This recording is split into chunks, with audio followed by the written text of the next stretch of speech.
Nabi kita Muhammad sallallahu alaihi wasallam mencontohkan kepada kita bahwa Rasulullah SAW ketika berkhutbah,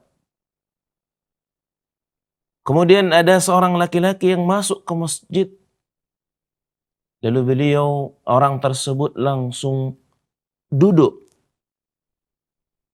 Maka ketika itu Rasulullah SAW menghentikan khutbahnya dan berkata kepada seorang laki-laki tersebut, kata beliau, apakah engkau sudah salat?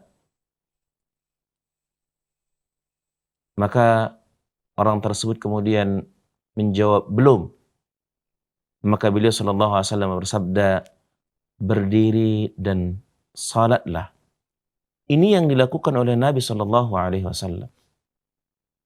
Ketika mendapati ada jemaah yang masuk terlambat dan beliau sedang atau sudah berkhutbah dan melihat orang yang terlambat ini langsung duduk, maka beliau sallallahu alaihi wasallam menghentikan khutbahnya dan mengingatkan orang tersebut padahal dia sudah duduk, menyuruhnya berdiri dan melaksanakan salat dua rakaat.